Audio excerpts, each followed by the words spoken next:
तिला लग्न होऊन 2 मुले होती, तरी देखील ती विवाहित पुरुषासोबत अनैतिक संबंध ठेवत होती. त्यालाही लग्न होऊन 3 मुलं असूनही तो तिच्या सोबतचा संबंध कायम ठेवण्याची इच्छा बाळगत होता.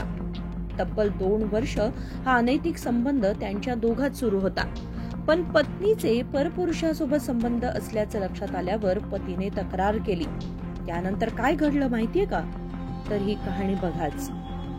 पोलिसांकडे तक्रार दिल्यानंतर आरोपीला बोलावून समज दिली आणि घरी सोडून देण्यात आलं. पण त्यानंतर घडलं मात्र भीषण अनर्थ. बेळगाव जिल्ह्यातील खानापूर तालुक्यातील बेडी गावामध्ये न घडायला हवं असं भयानक प्रकरण घडलं. अनैतिक संबंधात असलेला प्रियकर आपल्या प्रेयसीला तब्बल 9 वेळा चाकूने भोसकून हत्या करून त्याच चाकूने स्वतःलाही वार करून आत्महत्या केली.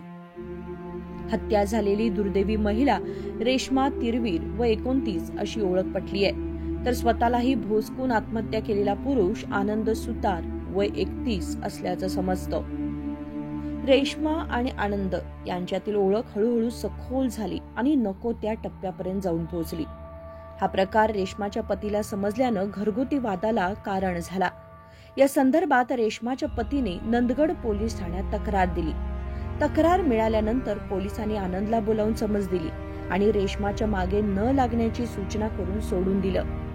मात्र या गोष्टीचा राग धरलेल्या आनंदने परवा उशिरा रात्री भीतीच्या बहाण्याने रेश्माला बोलावलं आणि तिच्यावर चाकूने तब्बल 9 वेळा वार करून हत्या केली. ರಾಜಿ ಪಂಚಾಯತಿ ಅವ್ರಿಗೆ ಗಂಡು ಹೋಗಿ ಕಂಪ್ಲೇಂಟ್ ಕೊಟ್ಟಿದ್ರಿ. ಆಮ್ಯಾಗ ನಾವು ಪಂಚಾಯತಿ ಮೆಂಬರ್ ಅದೇವ್ರಿ, ಜ್ಞಾನೇಶ್ವರ ಪಾಳೇಕರ್ ಅಂತ. ಆಮೇಲೆ ಸ್ಟೇಷನ್ಗೆ 1-2-3 ಮಂದಿ ಹಿರಿಯರು ಹೋಗಿದ್ದು ರೀ. ಹಿರಿಯರು ಹೋಗಿ ಕೆಲಸ ಬುದ್ಧಿ ಮಾತು ಹೇಳಿದ್ವು ರೀ. ಆಮ್ಯಾಗ ಹೇಳಿದ ಕೂಡಲೇ ಸಾಹೇಬ್ರ ಕಡೆ ಅವ್ರ ಆಕಿ ಗಂಡ ಅಂದರೆ ಎಪ್ಪರದು ಮಾಡ್ಬೇಡ ಸರ, ಹಿರಿಯರ ಮಾತು ಕೇಳ್ತೇನೆ ಅಂದರು.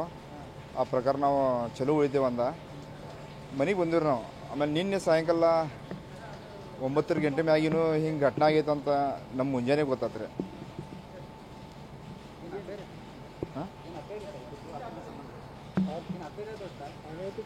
ಅನೇಕ ಸಂಬಂಧ ಇತ್ತಂತ ಸರ. ಹಾಂ, ಈಗ ನಮ್ಗೆ ಗೊತ್ತಾಗಿದ್ದು ಒಂದು 4 ದಿವಸದ ಹಿಂದಿಂದ. ಆ ಕಂಪ್ಲೇಂಟ್ ಆಗಿತ್ತಲ್ಲ ಅವಾಗ ಗೊತ್ತಾಗಿತ್ತು, ಮೊದಲು ಹಿಂಗೆ ಗೊತ್ತಿರಾಕಿಲ್ಲ ನಮಗೆ. ಅವು ರೀ ಇಬ್ಬರದು ಮದುವೆ ಆಗೈತಿ, ಇಬ್ಬರಿಗೆ ಹುಡುಗರು ಅದಾರ ರೀ. ಹಾಂ,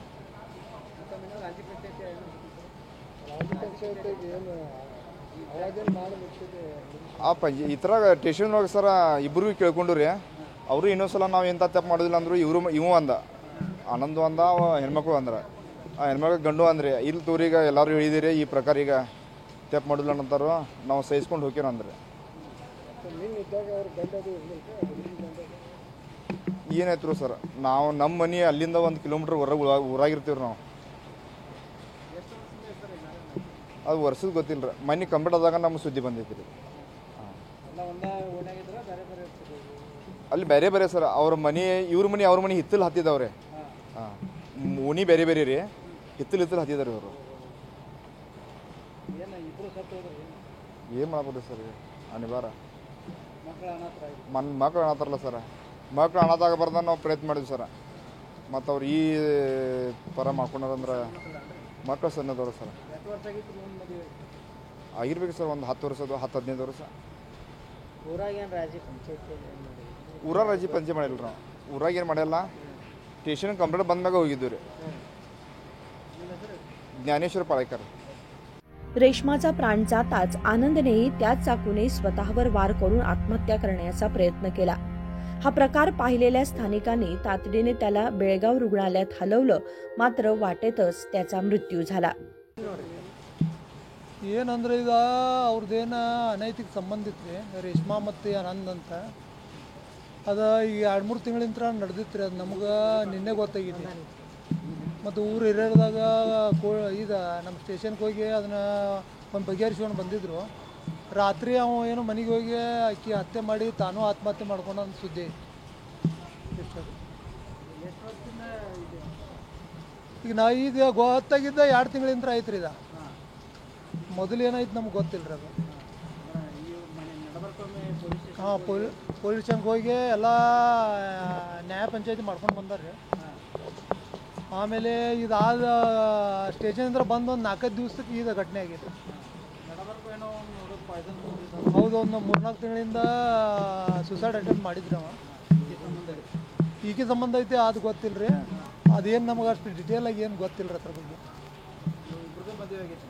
ಇಬ್ಬರದು ಮದುವೆ ಆಗಿದ್ರಿ. ಆನಂದ್ಗೆ 3 ಮಕ್ಕಳು ಅದಾವು, ಆಕಿಗೆ 2 ಮಕ್ಕಳು ಅದಾವೆ.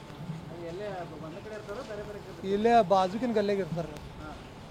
ಆಜು ಬಾಜುಕಿನ ಗಲ್ಲಿ ಒಳಗೆ ಇರ್ತಾರೆ. ಹುಡುಗನು ಅಲ್ಲೇ ಇರ್ತಾರೆ.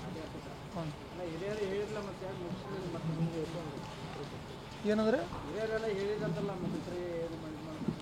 ಹೌದೆಲ್ಲ ಮಾಡಿದ್ರಿ ರೀ. ಆದ್ರೂ ನಾವು ಹಿಂಗೆ ಮಾಡ್ಯಾನ ಏನು ಮಾಡೋಕೆ ಸಾಧ್ಯ ಇಲ್ಲ ರೀ. ಈಗ ನಾವೇನು ಹೇಳೋಕೆ ಸಾಧ್ಯ ಇಲ್ಲ ರೀ. ಅವ್ರ ಮನ್ಯಾಗ ಆಕಿ ಹೆಣ್ಮಗಳ ಮನ್ಯಾಗ ಹೋಗಿ ಇದನ್ನ ಕೆಲಸ ಮಾಡ್ಯಾನ್ರಿ. ನಿನ್ನ ರಾತ್ರಿ ಸುಮಾರು 9:30 9:45 ಒಳಗೆ ಮಾಡ್ಯಾನ್ರಿ. ಆಕಿಗೆ 2 ಮಕ್ಕಳಿದ್ದಾರೆ, ಒಂದು ಗಂಡ ಒಂದು ಹೆಣ್ಣು ಇದ್ರು. ಆಗ ಗಂಡ ಅದನ್ರಿ. ಇದು ನಮಗೆ ನಿನ್ನೆ 10 ಗಂಟೆಗೆ ಗೊತ್ತಾಯ್ತು ರೀ. ನಮಗೆ ಫೋನ್ ಮಾಡಿದ್ರು, ನಾವು ಹೋದ ಮೇಲೆ ಗೊತ್ತಾಗಿದ್ರಿ. संजय सुतार ಅಂತ. घटनेची माहिती मिळताच नंदगड पोलिसांनी घटनास्थळी धाव घेऊन पंचनामा करून तपास सुरू केलाय. दरम्यान आनंद आणि रेश्मा यांच्या मुलांनी आई वडिलांना गमावून अनाथ झालेत. ಮದುವೆಗೆ 2014 ಮದುವೆ ಆಗಿತ್ತು ರೀ. ಆಮೇಲೆ ನಾವೆಲ್ಲ ಚಲೋನೇ ಇದ್ದು ರೀ. ಈಗಾಗಲೇ ಅವ ಆಕೆ ಹಿಂದೆ ಬೆನ್ನ ಹತ್ತಿದ್ರಿ ಮೈಸೂರಿಂದ. ನಾವು ಅದು ಬೆನ್ನ ಹತ್ತಬೇಡ ಅಂತೇಳಿ ಅವ್ನು ನಾನು 2 ಸಲ ಅವ್ನಿಗೆ ಹೇಳಿದೆ. ನಾನು ಹೇಳಿ ಅವ್ನು ಕೇಳಿ ಆಮ್ಯಾಗ ಮತ್ತೊಮ್ಮೆ ಸ್ಟೇಷನ್ಗೆ ಹೋಗಿ ಕಂಪ್ಲೇಂಟ್ ಕೊಟ್ಟು ಮತ್ತೆಲ್ಲ ಅವ್ನಿಗೆ ವಾರ್ನಿಂಗ್ ಮಾಡಿ ಬಂದಿದ್ದೆ.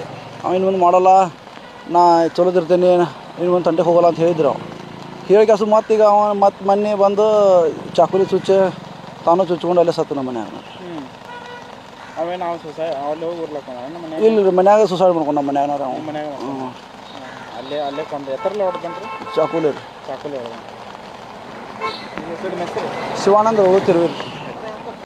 एकूणच अनैतिक संबंध सोडून देण्यासाठी मध्यस्थी करूनही परपुरुषाच्या मोहाला बळी पडलेल्या रेश्माची अखेर हत्या झाली. तर संसार उभा करायचा असलेल्या आनंदनेही स्वतःचं जीवन संपवलं.